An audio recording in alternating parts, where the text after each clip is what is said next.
Hey guys, Nick here with Tailored Timepieces. As you can see, I'm sporting a much shorter beard, but still me. And I'm just here to chat with you about one of my favorite timepieces.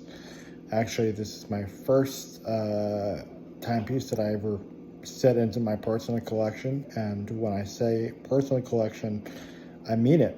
I know a lot of dealers say, "Hey, this is my personal collection," and then, if you get the right number, it's sold. But this is a piece that, I don't think I'm ever going to sell. So let's let's take a look at the piece, and yeah, I think that you'll really enjoy what I have for you today. So this right here is my Panerai 911, Panerai 911. And this, as I had mentioned, was the first watch that I ever bought for myself and, kept in my permanent collection. This was purchased, by myself to really celebrate the first year of a successful business with Taylor Timepieces. And I think that it's a piece that I'm just going to, have for the rest of my life. I mean, we're coming up on 3 years now at the end of October. And it's a piece that, obviously is still in my collection. And just, I think the details, the green on this dial and how it just illuminates in combination with the gold. I think it's very rare to see something like that. I know they have, other Radimer models with, the green, but this is an interesting coloration where I feel like it's not a bright, shiny green. It's a very muted forest green. And it's something that I think everyone can wear. I mean, the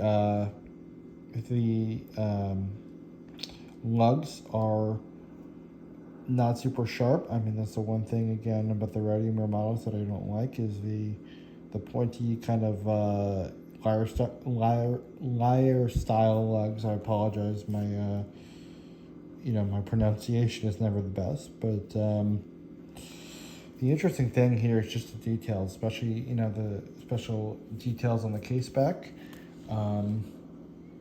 They came out with 500 of these, of which I have number 404.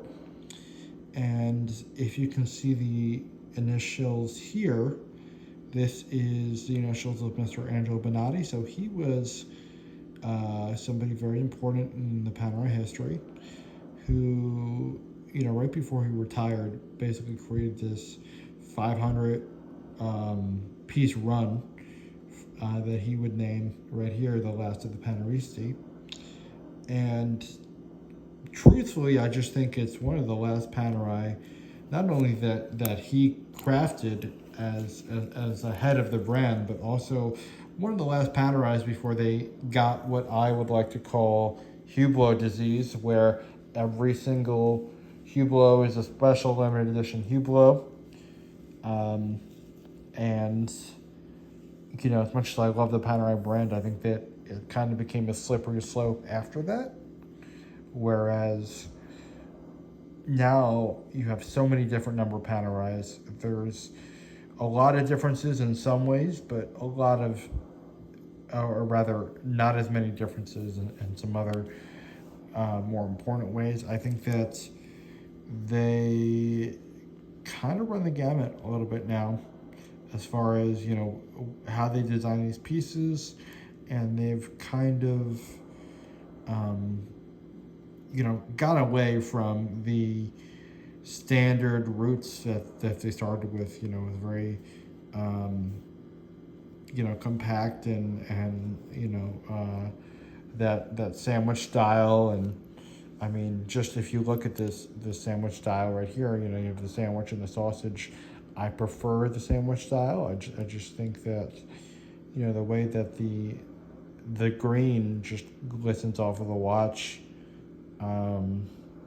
is definitely something that is to be admired. I think that there's a certain beauty and simplicity, and I think that something like this accomplishes that goal without going too crazy. The one thing that I would say about this piece, again, it is 44 millimeters in size, and I regularly wear it on my 7¼ circumference wrists. One thing I would say is that sometimes this grain is a little bit difficult to pair with straps. As you know, Panerai is, in my opinion, the strap king. I mean, you buy one Panerai, they say you're buying one, but you're really buying 5 or 10 or 20, because you take a regular base logo, maybe a Panerai 000, black dial Panerai, and you pair it with a different strap, you have a different watch. And so I think that if I'm going to make a complaint about this piece, it's the fact that it's a little difficult to pair these straps. I think that, if you went with a burgundy strap, I think it would look a little bit too holiday-esque, a little too Christmassy. I think that if you went with a full green rubber strap, that might work, but it may be a little bit too much green. At least it was for me, and that's why I decided to go with these more brown, earthy straps when I choose a strap for my Panerai. I do have kind of that tan suede that'll also kind of alternate on it, and that does provide it with a little bit of exclusivity and individuality. But for the most part, it is on this brown strap for most of the time that I do wear this piece. I don't really have much else to say about the watch itself. I think that you have that 8-day power reserve, and I think that is something that is really amazing for the time period that these pieces were made.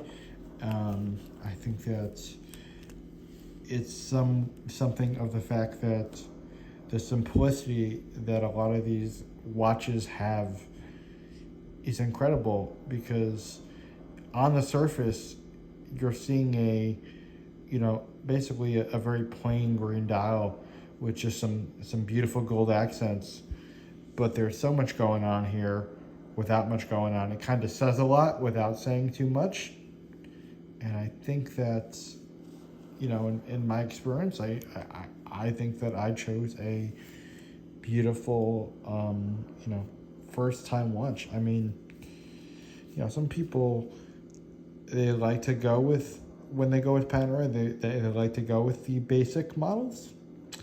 And this is really interesting, because to me it's a base model with a bit of a twist.